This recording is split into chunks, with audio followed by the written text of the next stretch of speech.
The fault. We believe that all men are created equal. To the magnificent mosaic that is America. From radio beacon to radio beacon. I have a dream today. Change has come to America. Believe it. Knock, knock. Who's there? It's a figment of your imagination. Randi Rhodes Show. Turn up your mind. You made $50,000 a month. That's the definition of corruption. We know he got it only because of his family connections. Huh? We also now know the name of the whistleblower. Huh? The whistleblower needs to come before Congress as a material witness because he worked for Joe Biden at the same time Hunter Biden was getting money from corrupt oligarchs. I say tonight to the media, do your job and print his name. Do you have any idea he was so short? I had no idea he was the little guy. He's the little guy. That was Rand Paul last night and an election rally for the state of Kentucky so that the most unpopular governor in the history of governors, apparently, doesn't get, well, they want him reelected. And like I said, the only way that Governor Bevin, Matt Bevin, would get reelected in Kentucky, as he is the most unpopular governor in the United States of America, would be because he has an R after his name. And Donald Trump is taking the state of Kentucky and the issues that face the state of Kentucky, such as Matt Bevin's cut for teachers' pension funds, the Medicaid situation, to nationalize this election in Kentucky. But that really stunned me. That really stunned me. Mitch McConnell showed up last night. This was so, even by Trump rally standards, hardly anybody showed up, I have to say. This particular place holds 23,000 people. The entire upper, level was empty. There were lots of empty seats. They estimate about 10,000 showed up. There were enormous protests outside of this particular venue against Donald Trump and against this governor, Matt Bevin. But when Rand Paul stood up there and said, we now know the name of the whistleblower. I mean, I have to watch this swill, so you don't have to. And we want the press to print his name. Why didn't Rand Paul break the law and say his name? Why didn't Rand Paul just violate federal protections for this person and say his name? I don't know. I don't know why he's such a little chicken, but he kept on saying it. And I say to my colleagues, if Shifty Schiff will not let Hunter Biden come, and if he will not bring the whistleblower forward, every Republican in Congress should take a walk and say, this is a farce.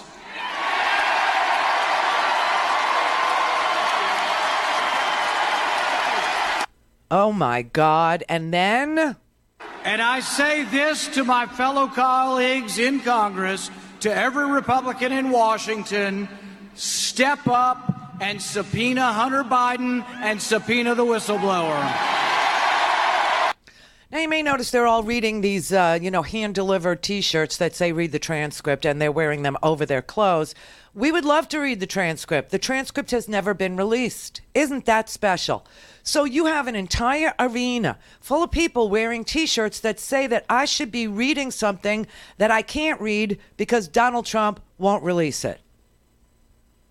And we know this because the testimony that has been given says that Lieutenant Colonel Vindman, who was on that phone call in the Situation Room, tried to put in the word Burisma, tried to put in Hunter Biden, tried to put in investigate, and he wasn't allowed to. And as soon as the phone call on July 25th, this transcript of which we're supposed to be reading, which we don't have, as soon as Mr. Lieutenant Colonel Vindman heard what was being discussed on that phone call, for the second time, he went to a lawyer at the NSC. He went to a lawyer named Eisenberg. And Mr. Eisenberg decided that the right thing to do would be to put the phone call in a place where no one could find it, in a secure code word protected server. And now Eisenberg won't testify.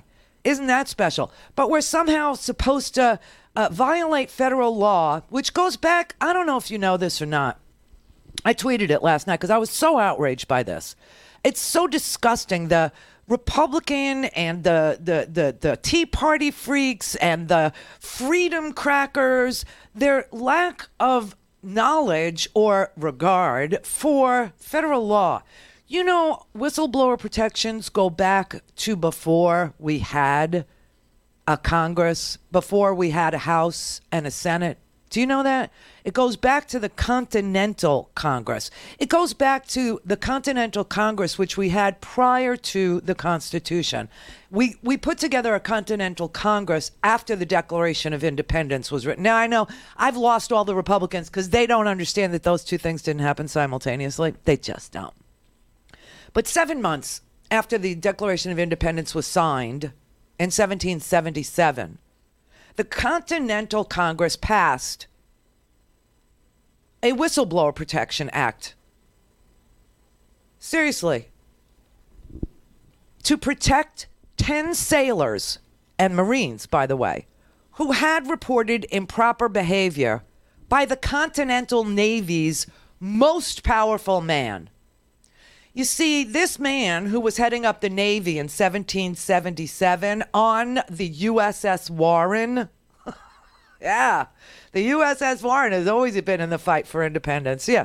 Anyway, he was the brother of a former Rhode Island governor and a person who actually signed the Declaration of Independence. And so this man, Isaac Hopkins, it's not important, had been appointed as the first commander-in-chief of the Continental Navy in 1775.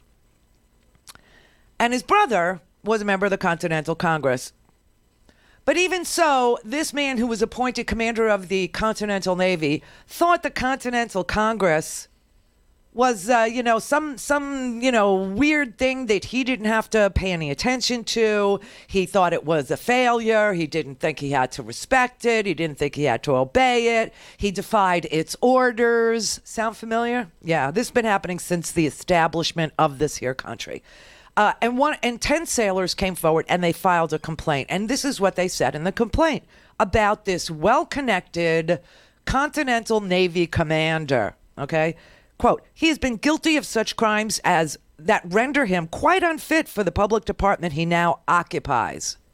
10 signers, signed on to this statement. It goes further. But the reason why they did it was because they were worried that we wouldn't be able to recruit sailors if they understood, if people thought that it was, under the command of an unfit man who was denying, the Continental Congress's veracity and defying its orders, et cetera, et cetera.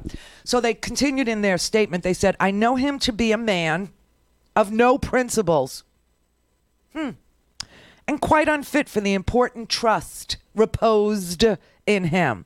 This is James Sellers, one of the sailors, who accused him of cursing out the Marines and calling the Continental Congress a pack of damn fools and treating prisoners